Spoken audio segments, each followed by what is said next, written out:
Hello, everyone. Thank you for attending. I really appreciate the opportunity to begin with, and I will present to you my talk. It's labeled or titled "Where Do You Start and I End?" And in my uh, essentially my dive into the theory of mind, I find how the theory of mind might modulate the development of prosociality and the psychedelic experience. And there's a basis for prosociality, and that is in neuroanatomy. Every cognitive process has a neuroanatomical basis. It's natural. We produce speech, there's language areas for speech. The same goes for processing basic salient information like eye movement, uh, facial expressions. All these things are interweaved into our social cognitive abilities. And with this in mind, we move on to a related topic, which is higher order brain regions, which from the basic senses, there's a diffusion of information. So I see something like the way your eyes are moving, and then that same information diffuses into higher order brain regions, which are evolutionarily newer, and they're doing more abstract things, like yeah, maybe trying to understand the intention behind your eye movement. And from here, we'll revisit the premise, which is studying a developmental process of the theory of mind, so that we can see potentially how the theory of mind may be expanded and boost our ability to share mental states specifically.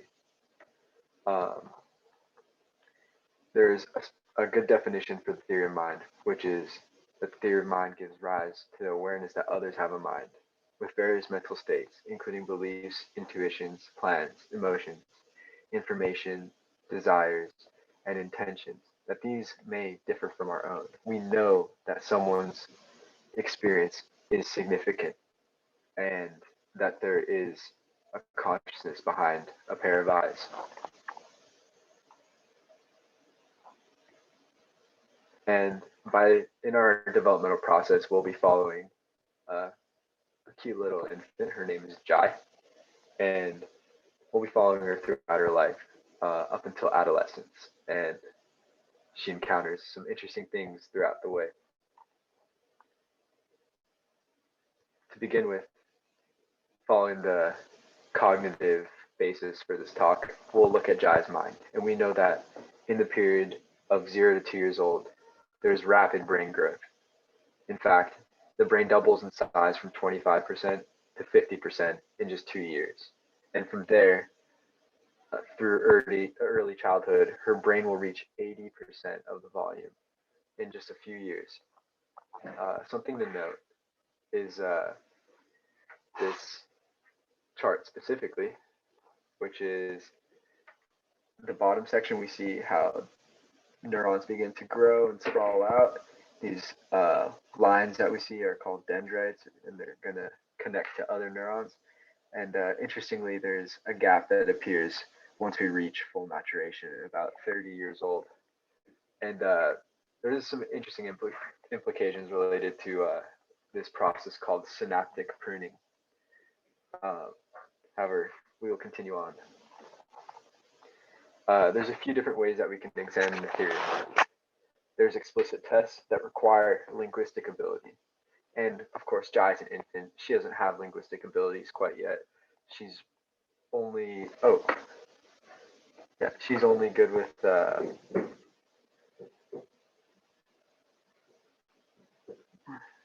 second. Okay, just making sure. I thought I shuffled some of my slides. Um, she cannot use language in order to abstract and create cognitive maps that will be able to allow her to pass very complex tasks. However, she is good at viewing things, and it is shown that with these natural viewing tasks, um, we can see an infant's intuitions, and there's no real language ability that's needed. And this is an ideal measure if we were gonna, or like study or measure for a study revolving psychedelics and the theory of mind, is because psychedelics are often ineffable. So eventually we reach to this conclusion that is there any difference between the implicit and explicit tasks? The only difference is language. They enact the same theory of mind networks. These networks are essentially brain regions that interact. And this is the cognitive theory of mind network. Its three main regions are the medial prefrontal cortex, this area right here, the precuneus, which is an interior brain region, and the temporal parietal junction. These three brain regions are distinct, and when people are tested on theory of mind related tasks, like the false belief task that we will cover, these areas tend to fire together and work together. And we will continue on. There's some major milestones as Jai begins to develop. She learns to point, enact joint attention and action with this pointing. She can talk to her mother using her gestures, say, "I'm hungry," by making a sound and pointing towards the bottle. She can essentially direct her mother's intentions. And the same thing goes from her mother's end. Her mother can point at the bottle and ask Jai to reach for it and direct Jai's gaze towards the bottle. As Jai grows older, she's starting to attribute or to get new complexity to her theory of mind. And one major milestone is the pretend play. So Jai creates essentially artificial imaginary characters, and she can attribute thoughts and beliefs to these characters and play with them. It could come in the form of a toy or just complete imagination.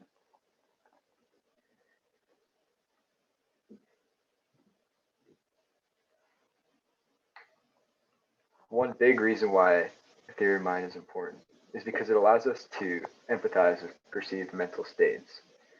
Jai, after 2 years old, 24 months, has gained some theory of mind reasoning skills, and she can make simple mental attributions as consequences of behavior. We know that Jai is sensitive to the theory of mind related tasks. So, for example, if she were to take her brother's cookie and eat it in front of him, she can expect that he would get mad at her for eating that cookie. This is a simple attribution.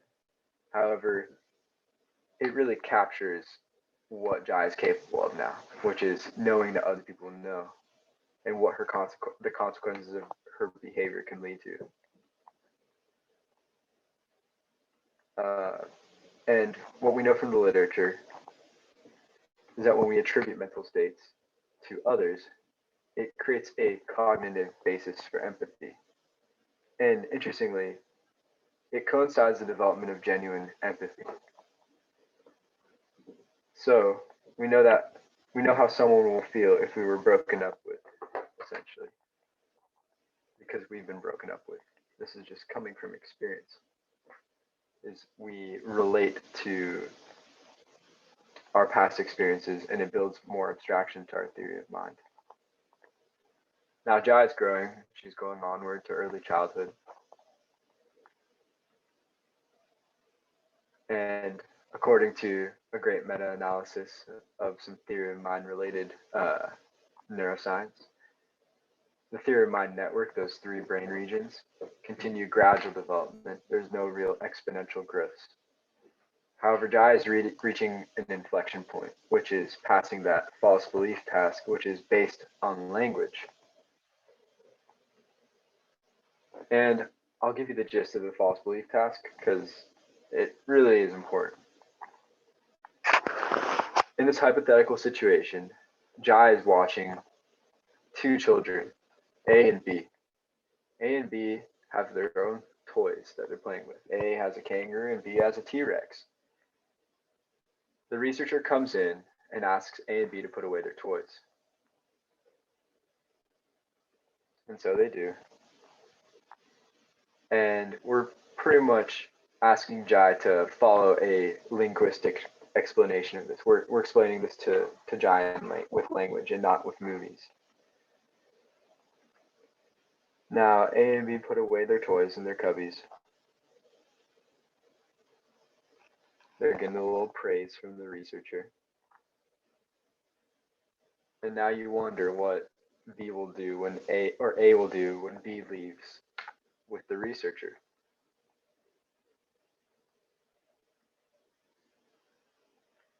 So B is left alone and he takes out the T-Rex from it. Or A is left alone and takes the T-Rex out of B's cubby. And obviously places it in his own because he wants two toys. B has no idea of A's tricks. So B will come back in the room and ask to get or go and play with her toy. However, she's holding a false belief. This false belief is that her toy is in her cubby. However, it is not. And we know that intuitively. However, a child that's the age of Jai, which is around an infant or a young child, transitioning from 3 to 4/5 years old, may have trouble with a question like this because they do not understand fully that others have a worldview of beliefs. B doesn't necessarily hold the third person observer's view that her T-Rex is sitting right here and not in her original cubby. And so this is showing an understanding of intention.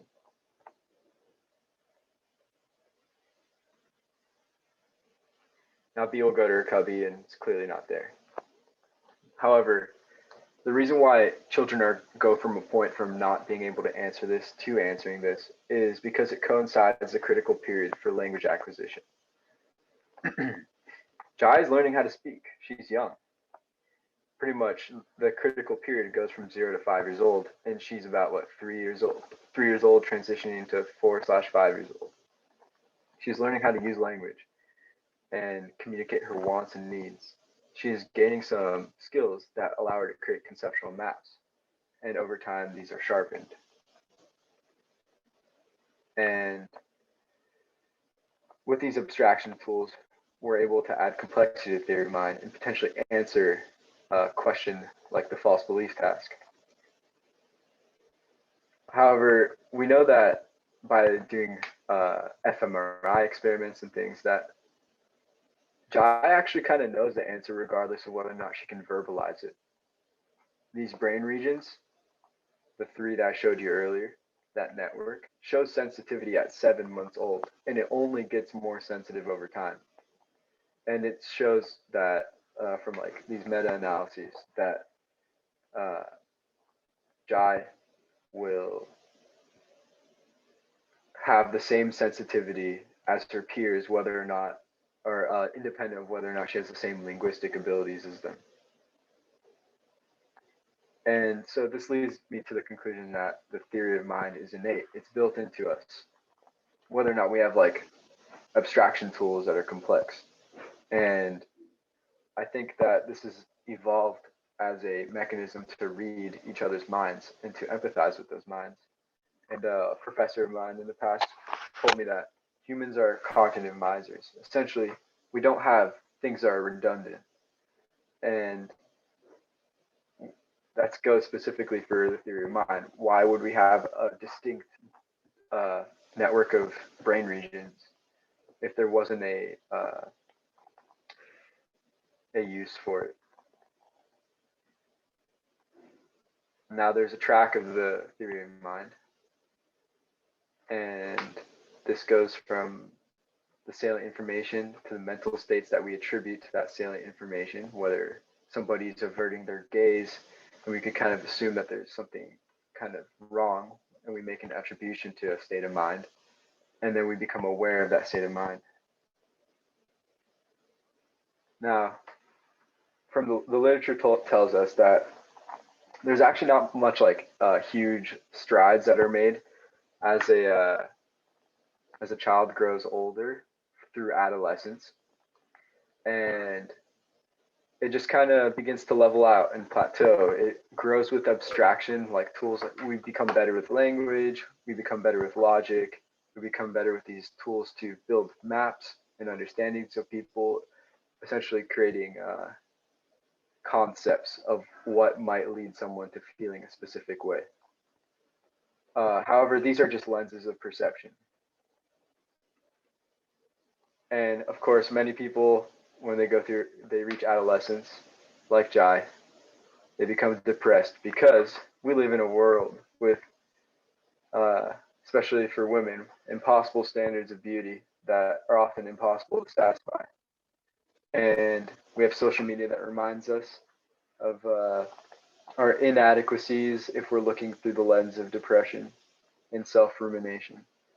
And as a result, Jai specifically feels disconnected from the child that could intuit about the world and is generally confused about her social encounters. Um, Her attention is often scattered as a result of her depression, and she becomes confused as to how to overcome her disconnection. She's having relationship issues with her parents and feels that neither of them understands her and what she's going through. She continues to feel more isolated with this depression. The literature also tells us that the underlying mechanisms behind depression lead to social and perceptual impairments. So, one of those impairments can be related to the theory of mind, not understanding that another has a mind as a result of your depression, and therefore feeling disconnected from the people around you. However, in her adolescent curiosity, Jai begins to experiment with cannabis and then goes to social gatherings. She hears her friends talking about taking LSD. She inquires and and buys a couple tabs of acid. One warm summer morning, she takes some LSD with her friends. Little does she know that in the LSD world, a lot can look like a little and consumes 2 tabs for her first time. She is encountering senses and information that she had never imagined to be accessible. She's making new connections every moment and learning about the world that she lives in. Sounds a lot like infancy to me. She begins to recover past traumatic experiences. She realizes that the suffering that she has inflicted and the suffering inflicted onto her is resulting from some relatable mental states. She has become aware that behind every pair of eyes, there's a fully conscious and aware human being. She feels connected to all people because she too is conscious and aware. She begins to understand the states of mind that lead to her being hurt because she understands the way that she has hurt others. Now, she clearly sees the similarity that she has with all of humankind. For the first time in her life, she lives with that awareness, the awareness that her and all other human beings are conscious. She comes down. She comes home the next morning after taking LSD. She looks at her mother with astonishment. What we know from all the recent studies of psychedelics and depression is that there's a decrease in the cognitive activity related to depression, specifically the default mode network that everyone talks about. And we also know that there's an increase of altruistic behaviors. I believe the theory of mind is the one that's modulating this decrease in depression because the decrease in depression is related to the expansion of the theory of mind in a way that we are beginning to break out of this isolated sense of self to one that is connected and attuned to the information coming from others. And the altruistic behaviors are a result of us being aware that others are aware, because we can kind of see the direct consequences that it would have on us to experience something. Another interesting method to apply psychedelics is on disorders like autism. The same works for schizophrenia in the sense that these are issues of development of the theory of mind, and essentially the status of the theory of mind is disconnected, not really fully embodying the fact that all other humans are aware. And we know that in autism, there's difficulty tracking salient information like eyes. And a quick excerpt from this great book called Autism on Acid. Uh, LSD transforms me from an autistic individual blind to the select subsets of stimuli into an autistic individual who can not only see more, but also critically feel and process more. And this leads me to maybe propose a new paradigm, which is a measurement system that accounts for the theory, mind, and levels of consciousness. And this could involve doing pre and post measures of people's theory of mind networks after taking psychedelics. And that's my talk for today.